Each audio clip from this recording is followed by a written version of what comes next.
Halo, selamat siang Tribuners. Anda sedang menyaksikan berita terkini Lampung bersama dengan saya, Husnul Asyaifah.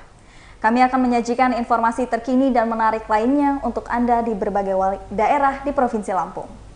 Dan inilah berita terkini selengkapnya.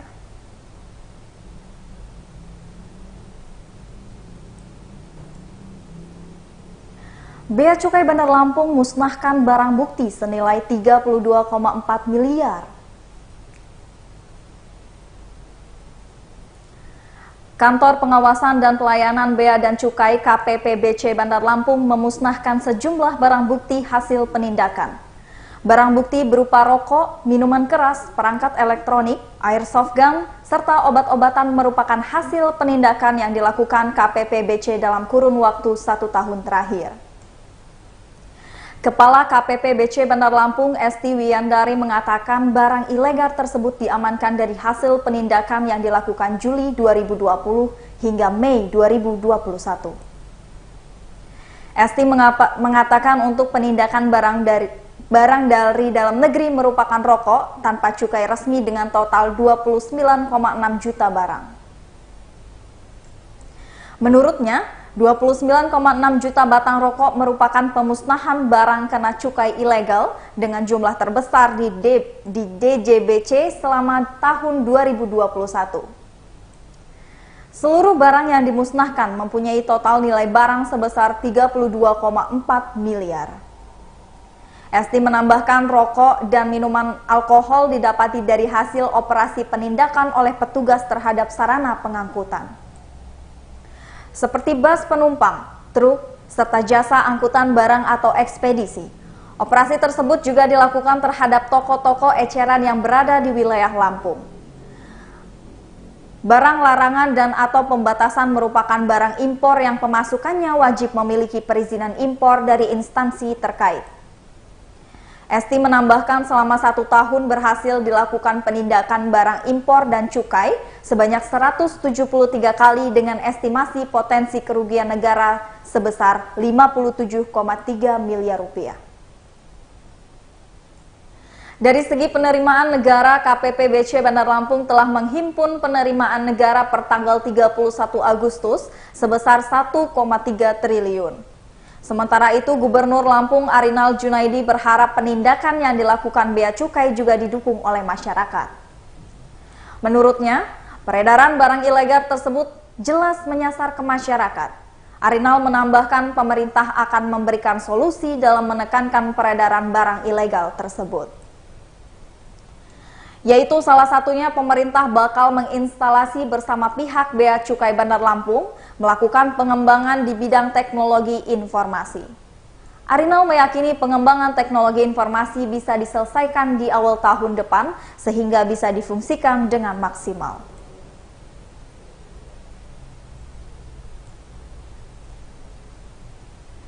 Berita selanjutnya datang dari kebakaran rumah kosong di Natar, Lampung Selatan.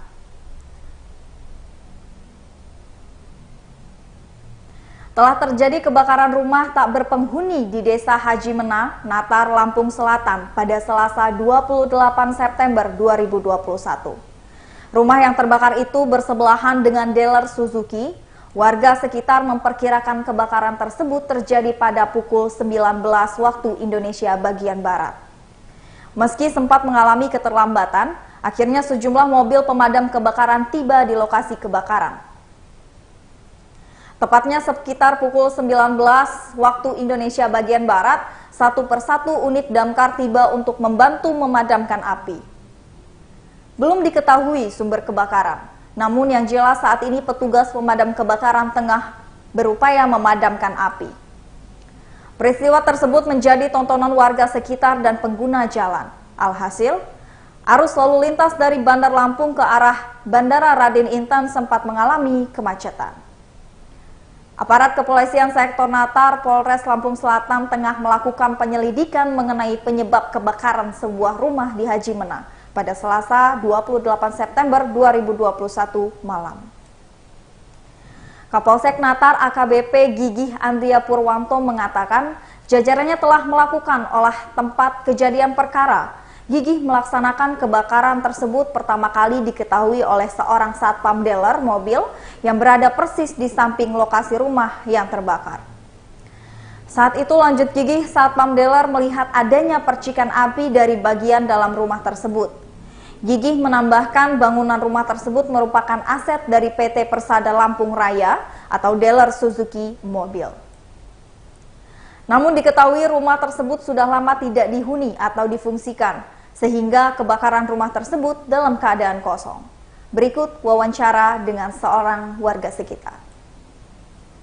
Halo Pak Kaldin, ini mau tanya, rumah ini emang sudah kosong dari awal ya? Iya, udah lama kosong, udah lama. Udah kurang lebih berapa lama Pak? Iya, 2-3 tahun lah. 2-3 tahun ya? Iya. Oh ya, kondisi pun rumput masih banyak ya Pak ya? Iya. Pak Kaldin tinggal di mana Pak? Depan rumah. Oh, tepat di depan rumah ya Pak ya? Iya, depan rumah. Untuk berapa, kalau boleh tahu, ini dari pukul berapa Pak kebakarannya? 1 jam, setengah jam lewat, Setengah jam yang lewat. Iya. Oke, makasih banyak Pak Kaldin. Iya. Berita selanjutnya datang dari ponsel yang hilang di jalan. Wanita diperas pemuda yang temukan ponsel. Ancam akan sebarkan gambar tidak senonoh di dalam telepon genggam milik korban. Seorang warga di Kecamatan Selagai Lingga diamankan tim Reskrim Polsek Padang Ratu. Penangkapan pelaku Dodi dilakukan setelah korban berinisial M melaporkan ancaman yang disertai oleh pemerasan itu pada Kamis 23 September 2021 lalu sekitar pukul 11 waktu Indonesia bagian Barat.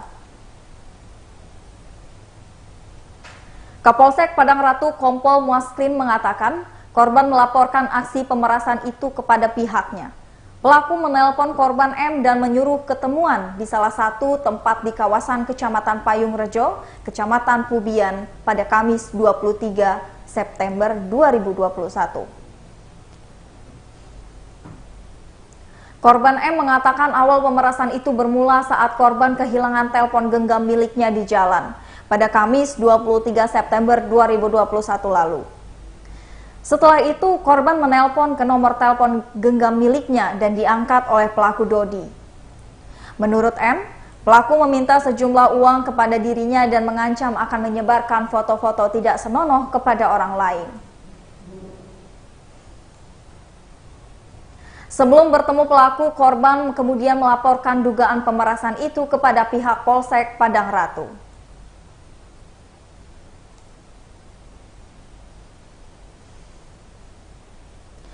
Ayah dibunuh anak kandung di Pesawaran.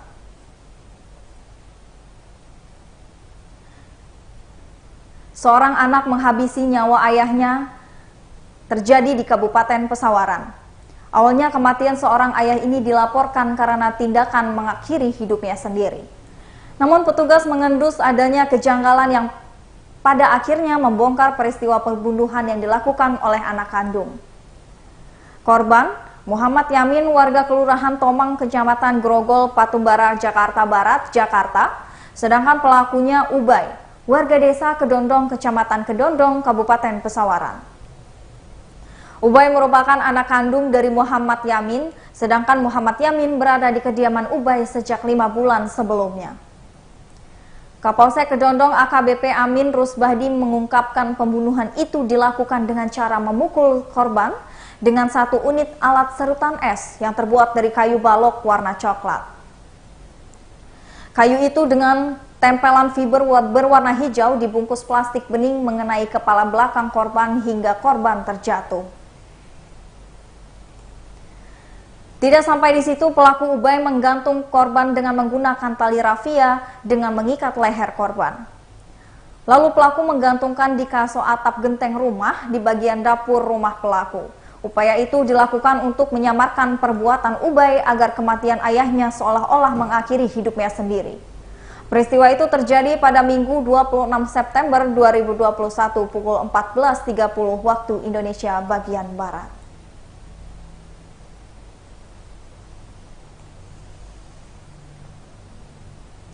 Empat napi teroris anggota JAD Lampung deklarasi setia NKRI.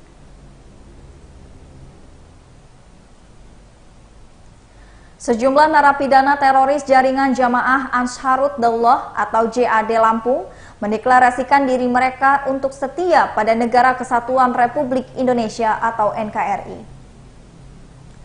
Janji sumpah setia tersebut dilakukan di Lembaga Pemasyarakatan Lapas kelas 1A Bandar Lampung, Selasa 28 September 2021. Napi tersebut yaitu Yudhistira, M. Rifki Monsteri, dan Indra Utama dari kelas Lapas 1A Bandar Lampung. Sementara satu napi lainnya yakni Awal Septo Hadi merupakan napi kelas 2A Metro. Dalam deklarasi tersebut, keempatnya berikrar antara lain pertama, berjanji untuk setia pada NKRI dan melindungi segenap tanah air Indonesia dari segala tindakan aksi terorisme yang dapat memecah belah persatuan Indonesia. Kedua, para napi berjanji melepas bait terhadap pemimpin atau amir ISIS yaitu Abu Bakar al-Baghdadi maupun yang menggantikan yaitu Ibrahim al-Hashimi al-Quraisy dan atau pemimpin organisasi jihadis radikal lainnya. Ketiga, para napi menyesali kesalahan yang telah mereka perbuat dan akhirnya bergabung dengan amir kelompok teroris lainnya yang terlibat dan menyetujui aksi terorisme dimanapun di dunia ini. PIT, Kepala Kanwil Kemenkumham Lampung, Iwan Sastono mengatakan, deklarasi tersebut merupakan bentuk komitmen bersama untuk membentuk program pemerintah dalam mengembalikan mereka pada negara. Iwan Santoso juga mengakui dalam membina para napi tindakan terorisme agar dapat kembali lagi ke NKRI tentu bukan hal yang mudah. Iwan mengatakan prosesnya cukup lama karena semua punya keyakinan dan untuk merubahnya perlu waktu. Iwan menambahkan dalam prosesnya pihak juga perlu melakukan dialog bersama-sama para napi dibantu pamong yang dididik BNPT.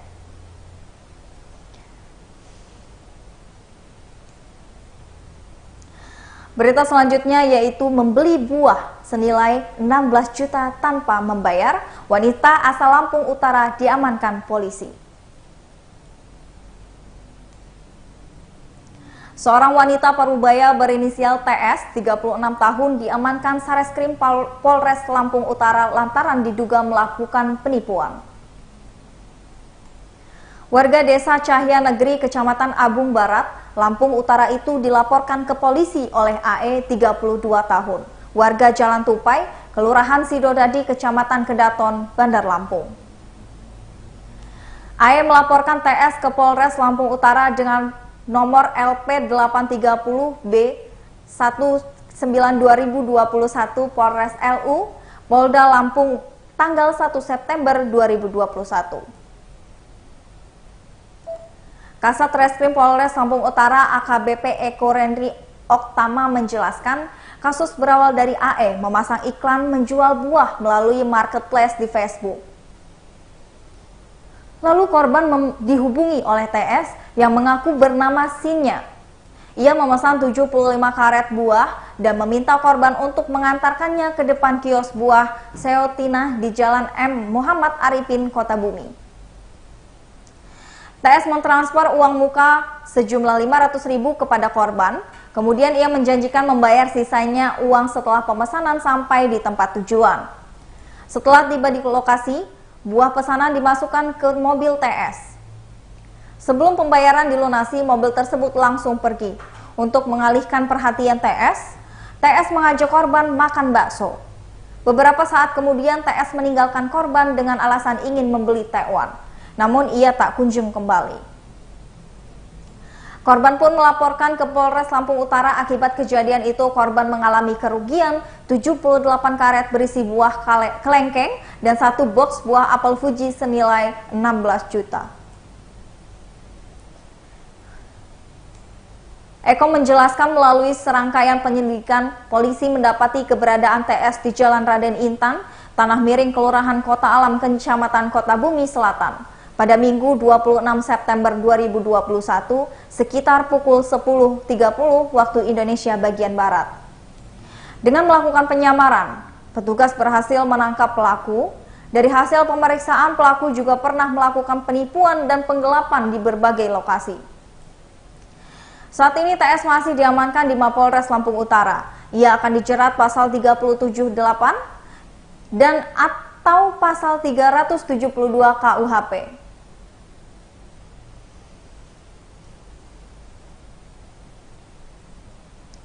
Sekian berita terkini Lampung. Saya Kusnul Asyaifah pamit undur diri. Terima kasih dan sampai jumpa.